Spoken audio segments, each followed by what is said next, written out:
à une très belle deuxième partie. Nous, on est bien, confortablement installés. J'espère que vous l'êtes aussi. C'est aux champions de maintenant nous offrir un beau spectacle et du beau sport. Et de toute façon, Steve n'a qu'un but à aller chercher la victoire. Il n'est pas venu ici pour figurer. Déjà, il part à main droite pour obtenir un changement de pied, avoir son cheval bien en place, passer devant la porte d'entrée. Changement de pied et du coup bien engagé. Voilà, belle il propulsion. faut mettre les chevaux devant, attentif et c'est parti. Auxerre numéro 1, Auxerre, voilà. Là, il a baissé un trou devant, le chef de piste. Et maintenant, grande galopade. On va directement là, un petit peu en biais, virage à main gauche. Il ne faut pas perdre de temps, là, vraiment serré. Entrée verticale, sortie sur Auxerre double. Les 5 foulées pour sauter cette palanque. On serre le virage maintenant pour sauter le vertical Marguerite. Et puis tout de suite un demi-tour, là, ne pas perdre de temps. Il faut vraiment rester sur la volte complète. Ok, c'est dur ça, voilà. Évidemment. Un vrai effort pour les jarrets, pour les chevaux. Et maintenant, on renvoie la triple barre. Pour l'instant, c'est très bien vu. On est dans le tracé. Accélération à la réception. Et puis là, il va rééquilibrer naturellement pour soigner ce vertical.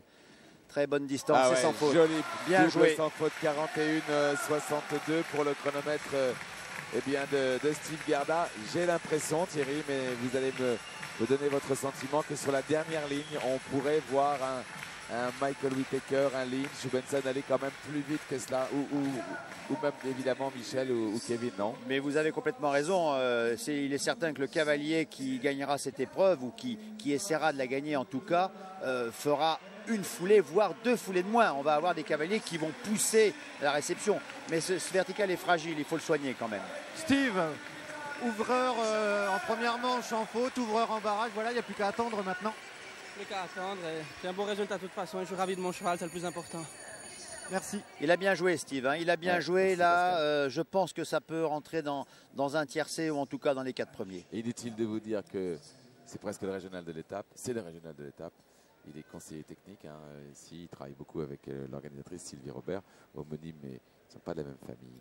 Il n'empêche qu'il est très motivé avec les mois de Pépita, Michel, Robert. Oui, le grand Michel Robert, avec toute son expérience et la qualité de son équitation, il faut bien le regarder parce que le registre est vaste et c'est vraiment le savoir-faire. Regardez comment il enclenche pour aller sur cette Bonne pourtant là. On se redresse un petit peu, on remet le cheval dans l'axe à la fin. Virage court, bien droit, les bons appuis. On saute le vertical. Il faut trouver les 5 foulées maintenant. Attention de ne pas avoir un saut trop plat. Tout va bien jusque-là. Là, il serre son virage, ralentissement, mais en gardant les chevaux engagés. Et puis à nouveau un tournant très très court à gauche. On a perdu de l'impulsion à ce moment-là.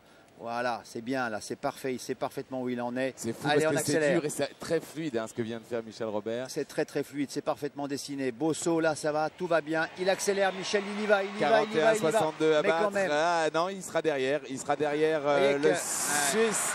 1,94 de plus. Il a quand même eu un tout bon chronomètre, Steve Garda. La preuve, parce que Michel Robert et Kélémois Pépita, avec plus d'expérience pour Kélémois, cette jument a pu aller chercher le 41-62 du Suisse. Bien joué en tout cas, Michel. Très beau parcours de la part de Michel, c'est sûr. Mais Steve Garda a joué un beau coup parce qu'il est parti de son complexe. Et comme il l'avait dit dans la première manche, il pensait à lui. C'est vrai qu'étant un petit peu fébrile ces derniers temps, il voulait faire un beau parcours. Et maintenant, les autres vont lui courir derrière, ni plus ni moins. Regardez l'image, la concentration, le visage de Warner Mouffe avec Cameron qui lui aussi évidemment repartirait bien avec la victoire. Il retrace une dernière fois dans sa tête le parcours, le tracé exact. Michel, ce public lyonnais, ça vous inspire toujours Ils sont tellement gentils avec moi, ils sont extraordinaires. J'ai envie de leur faire plaisir, mais c'est pas toujours. Mais non, mais la jument a été super, je suis très très content, elle a bien sauté, elle avait vraiment bien envie de sauter comme il faut, c'est super. C'est parti déjà sur le 1, regardez. Moins vite, il est beaucoup moins vite là, Werner. Et voilà, faute, c'est fini, terminé pour lui. Cheval plus jeune, 9 ans. Et puis là, vous savez, 4 points comme ça au numéro 2 d'un barrage, on lève le pied. Ça coupe les jambes, ça coupe les jambes complètement, toute la motivation s'en va, donc on soigne, mais on sait déjà que c'est perdu. Et parfois même la deuxième faute peut arriver. Dommage que tout ça c'était bien fait. Il est vrai qu'à 9 ans, il est difficile de ne pas abîmer la qualité de saut lorsqu'on va très très vite. Bien sûr. Et là, vous voyez que les cavaliers ne peuvent pas se permettre de négliger le dernier obstacle. Il y a qu'à la fois le chef de piste les a presque nargués, tentés comme ça, en disant allez, prenez du galop, mais attention, sanction immédiate. Mais pour l'instant, les cavaliers ne se laissent pas trop prendre au jeu parce que la sanction risque d'être lourde. En tout cas, pour Camon et Wennerbouf, 2 fautes en 43-16. Le classement provisoire. Steve Gerda en tête avec Tino Debussonnet en 41-62. 43-56 pour Pepita. Et 43-16 pour Camon à l'instant. Rolf Goran Benson, le champion d'Europe, est déjà, lui, presque au départ de cette finale de Lyon. Casal Lassila, fils de Caretino. De toute façon, Kamel, il n'y a que sur la dernière ligne que les cavaliers à venir peuvent gagner du temps sur Steve Gerda. C'est le seul endroit. Je pense vraiment, j'ai pas le sentiment qu'il ait perdu du temps sur le reste. Et seule la dernière ligne peut permettre d'en reprendre. En tout cas, pour l'instant, Rolf, lui, il est tout à l'intérieur de son tracé. Regardez. Voilà que c'est bien. Très beau, très sain.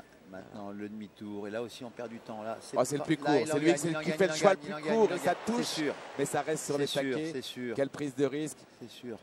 Allez, il faut rentrer en 8 secondes. Et Rolf. C'est plus vite, c'est plus vite, c'est plus vite, c'est plus vite. Attention, attention. C'est plus vite. Ah ouais, c'est mieux. C'est plus vite. Ouais. 0,74 de mieux, 40,88 pour Rolf Goran Benson et Casal Lassila. Bien joué, c'est la nouvelle pole position. Bien joué.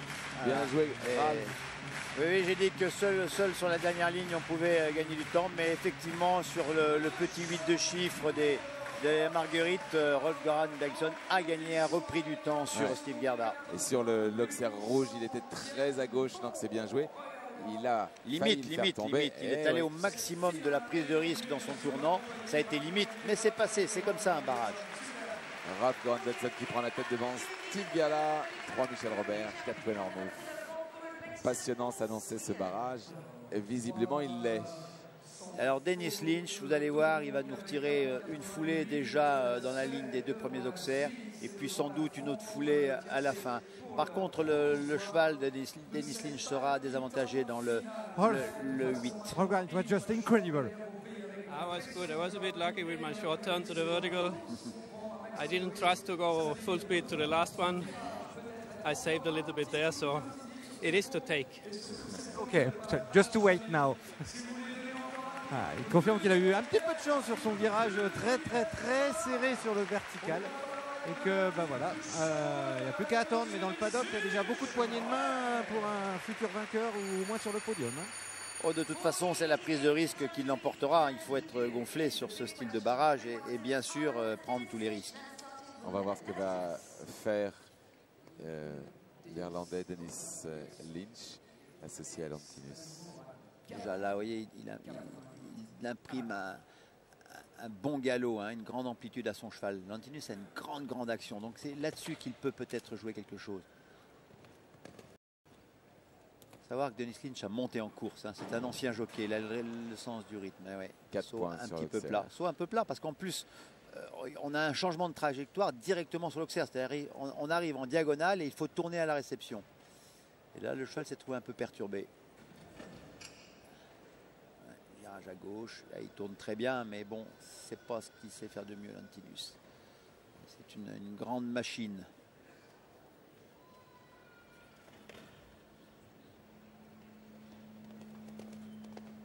Et là aussi, une foulée de moins. Ça passe. C'était vite. 1,06 pour le chronomètre, mais 4 points. C'était un bon chronomètre, 41,06. C'était une deuxième place du provisoire, mais condition de faire tomber une barre, évidemment. Oui, puis en plus, naturellement, avec sa faute du numéro 2, il a quand même voulu assurer le reste du parcours. Alors là, ça va être génial, parce qu'il n'a vraiment rien à perdre. Kevin Stott, je vous l'ai dit, cette jument qui a fait de tels progrès, la fille des Andorres, Zeta Deuis, c'est son public. Et vraiment, ce cavalier a un fan club assez impressionnant. Et tout le public est derrière lui quand même, tout ce public lyonnais. Alors allez-y les Lyonnais, poussez-le. Allez Kevin. C'est parti. Bon départ, bon galop, c'est une jument qui a de l'action. Il reste un peu plus à l'extérieur parce qu'il va vouloir resserrer son virage à gauche. Ça c'est très bien fait, voilà. Bonne trajectoire, on est au ras du sapin là-bas. Pour l'instant, tout se passe bien. Très bon soit la sortie. Les 5 foulées bien droits. Et tout de suite, on va tourner maintenant sur le vertical. Allez, là, il faut le dessin. C'est dans les traces, voir à l'intérieur des traces. Il écarte. Il préfère... Ça sera moins vite de toute façon. Hein, mais Kevin privilégie le sans faute. Quand même, sans perdre trop de temps. Ça ne sera pas suffisant pour aller chercher Rolf. Mais c'est vite quand même. Mais c'est vite quand même. Ça va. Non, non, double sans faute. Bien joué pour cette jument qui quand même débute à ce niveau de la compétition mondiale et qui la réalise quand même un double sans faute. 42,64 pour le chronomètre de ce barrage. C'est la 3e place du classement provisoire. Et effectivement, probablement, il est quand même plus que satisfait de cette jument. Je vous rappelle, âgée de 11 ans, soit, mais qui fait oui, décidément une belle saison. Oui, quand même, avec Kevin, double sans faute en quelques secondes, mais c'est une belle satisfaction. Oui, non, elle est très bien. Bon, on voit, elle n'a encore pas toute l'expérience pour être aussi rapide que les autres. Surtout sur les 2 verticaux, dans les grandes lignes droites, ça va, j'avance. Mais les virages courts, c'est plus compliqué. La suite de la saison maintenant Coupe du Monde. D'accord, et ben rendez-vous, merci. Et bien j'en profite juste, puisque c'était le dernier Français pour donner le classement du French Tour ADS qui se terminait aujourd'hui. Si je ne me suis pas trompé dans mes calculs, Patrice Delaveau et Pénélope Leprévost eh bien, sont à égalité avec 26 points. Voilà, ils se partageront donc les primes. Merci Pascal. Michael Whittaker, j'espère que vous avez vu avec nous en direct son parcours qui lui a permis de se qualifier parce que c'était franchement formidable à vivre. Si ça pouvait aller très vite. Il va essayer, Michael. Mais on voit bien à l'écran là, c'est un cheval sûrement très sensible. Hein. Il a le bonnet, je pense, avec des bouches-oreilles, et puis sur les côtés, les bananes pour le regard du cheval, la muserolle en mouton, et tout ça veut dire que ce cheval-là est, je pense, délicat. Aïe, 4 points sur l'Auxerre. Et Benson commence à y croire. Le cheval piétine un petit peu là, bon, c'est encore pas tout le métier. Alors le cheval a la qualité, c'est sûr, mais bon, c'est l'expérience hein, aussi. Voilà, on finit tranquillement, là il dessine, il fait bien son virage, Michael. Il faut que les chevaux apprennent, hein. Il ne faut pas lâcher le morceau parce qu'on a fait 4 points. Ces chevaux-là ont besoin d'apprendre à tourner et doivent répéter des barrages comme ça, hein. Aller plus vite. Ouais, jolie ligne droite là, petite faute. Hein. Des postérieurs de faute, 44-24 pour Viking, âgé de 9 ans. Salut Michael, on le retrouvera peut-être à Vérone, je l'espère, parce que Michael souvent quitte un peu l'Europe pour aller courir les circuits Coupe du Monde, même parfois se qualifier un petit peu sur le continent nord-américain. Et toujours en tête, hein, Casal da Silla en 40-88, pardon. Et Steve Garda en 41-62. Moi, Kamel, je mettrais bien une pièce sur Ludger Beerbaum. Avant Ludger Beerbaum, il y a Katharina Hoffel avec Kathleen 28. Attention, hein, elle est remontée, elle est dans une période pas si simple pour elle. Et ça aussi, ça donne probablement des ailes aux champions. Elle a envie de réussir une belle chose. Elle en a fait déjà presque la moitié du chemin. Très vite. Ça part très vite. Attention, en tout cas, elle joue le jeu. Attention, ça part très vite. Oui, mais Katharina n'est pas la dernière venue, bien sûr. Et elle en veut.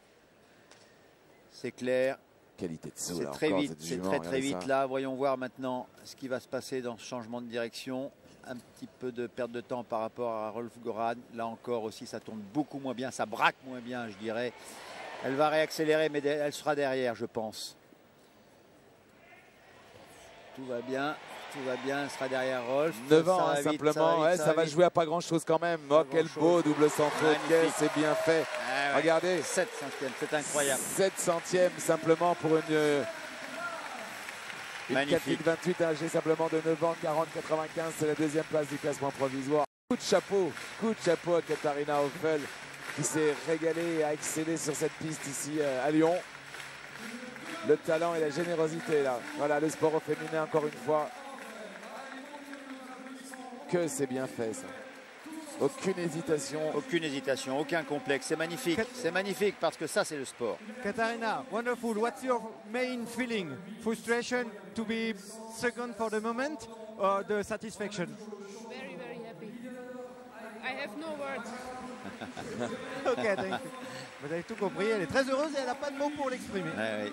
C'est beau, c'est beau. Attention, parce que tant que le boss n'est pas passé, eh bien rien n'est joué. Pour l'instant, c'est Benson qui est en tête, les champions d'Europe devant Katharina Hoffel, 3 Steve Gerda, 4. Il peut le faire, hein, Ludger. Oui. Il peut le faire sur son expérience, sur le couple qu'il forme avec sa jument, sur la connaissance de sa jument, il peut le faire. Et j'ai un scoop, il veut le faire. Et ça, j'en suis sûr, il veut le faire. Formidable, c'est parti avec Gotha. Très aérienne, vous Vous l'avez voyez dit tout à l'heure. le cavalier par main droite, changement de pied. Ça, c'est une prise d'équilibre, une préparation. Voilà. Et puis là, il va accélérer progressivement, prendre le rythme du galop. Allez, c'est parti, bien en ligne, hein, on part pas trop tôt. Et voilà, c'est lancé maintenant. La mécanique est en route. Ah ben, le ton est donné dès la mécanique, une dès foulée de moins, une foulée de moins là. Voilà, très bon virage. Il resserre sa trajectoire maintenant. Oh, perte de temps là. Il y a eu un à-coup parce qu'il n'avait pas la première distance. Il a fallu qu'il se freine pour retrouver une bonne foulée. Quelle lucidité quand même en revanche. Oui, bon virage. Attention, ça c'est court. C'est dans le même chrono, c'est dans le même chrono que Rolf. C'est dans le même chrono. La jument est plus maniable. Là, il a réouvert. Il perd du temps là. Il faut relancer maintenant. Non, non, c'est fini. C'est fini. Je suis sûr que Rolf Goran Bengtsson remporte cette édition 2011. En tout cas, je suis sûr, mais il y va, ça gagne, non, c'est pas assez. Et ça tombe en plus, 41 secondes, 74 pour le chronomètre et 4 points pour lui aussi sur cette verticale à 1m65, pardon.